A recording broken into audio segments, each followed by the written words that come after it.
Aalsin muna natin yung mga nakatapang balinghoy, yung mga sanga, para malinis natin. Mahirap yung nakadapal silang ganyan, hindi natin malinis ng maayos, di ba? At hindi linisin, no? Nabuhos-buhosan. Ito yung nilinis ko nakaraan kung napanood yung aking vlog. Ito yung ating nilinisan, di ba? Linis-linis na konti at ating igagas-cutter yan.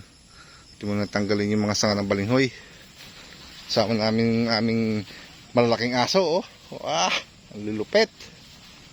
May balinghoy din na sumibol dito. Ayan, oh. Ano ba ito? Magkakalaman? May laman. Dito tayo maglilinis. Ayusin lang muna natin yung mga balinghoy na yan. Diba? Ayan.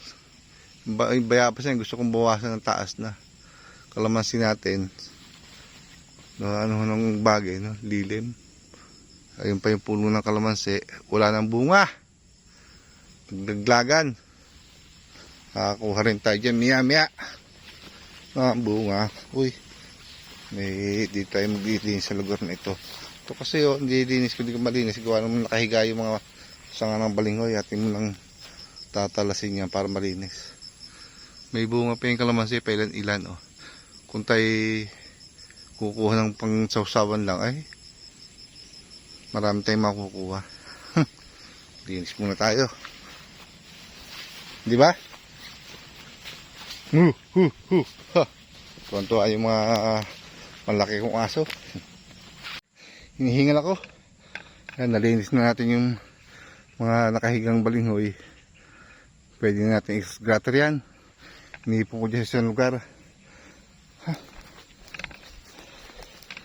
Nakahingal. Sobrang nalago. Tumbahan yun ng bagyo. Kaya humapay. Aking linisin ng bahagya.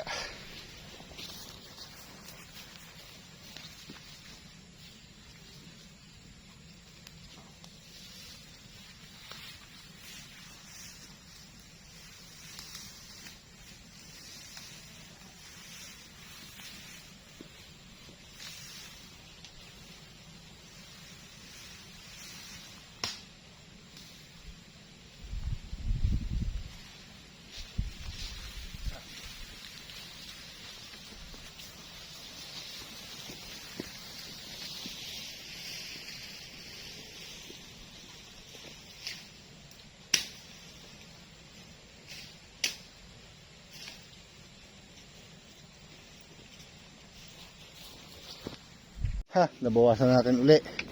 Tignan nyo. Konti na lang. Dadamuhan na lang natin yan. Malinis na. Tinanggal ko na rin mahaba kasi bulabuluktot. Gaganda pa naman yung laman yan. Okay, at naambo na. May plano pang dumaan. Luwang pa natin lilinisin, no? Diba? Dito sa sarap magtayo ng ng rest house, lawad na lawad, wala kang papatayin. Tayo magkakape muna at naambon pa naman at abang tayo nagpapahinga. Ito yung nalinisan ko na.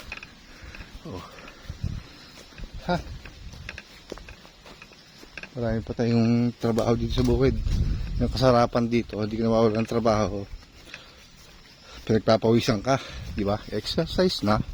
Sili natin magaganda. Yan nagluto na ng kape. May mga sinalang pa. Yun. Luluto si nanay sa aming munting kalan. Yan ang aming mga aso kasama. Na ambon-ambon. Itapan nyo lang sa si inaanay.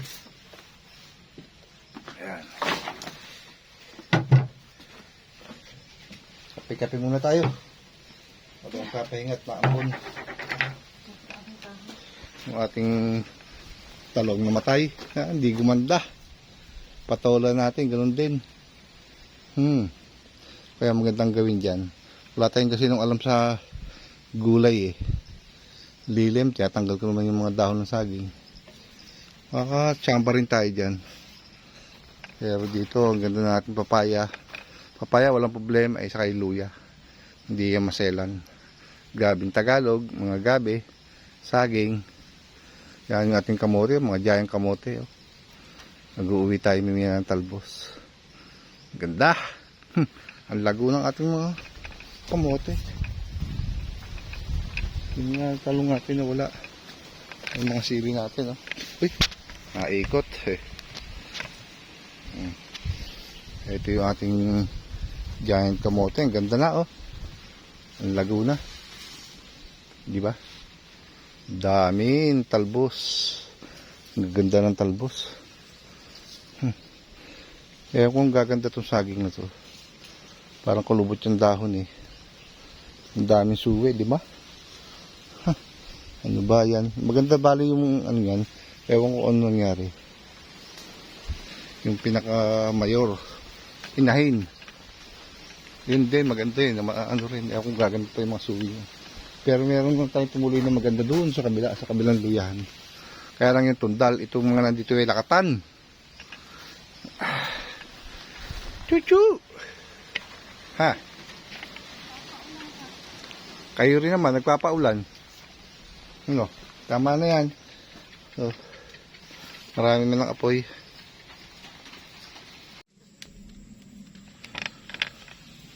Tatanim si nanay doon. Didinis. Tatanim ng kalabasa. Ayan. Linis na. Ito yung nalinisan ko ng konti. Ayan. Saka ito. Aking tininisan. Oh. Ang ganda na uli. Patuloy natin yung paglilinis. Ako nagpahinga lang. Ganda ba? Natahol yung ating mga aso. Nanay naglilinis dun. Tatanim daw siya ng kalabasa. Saka saluyot. Saka okra.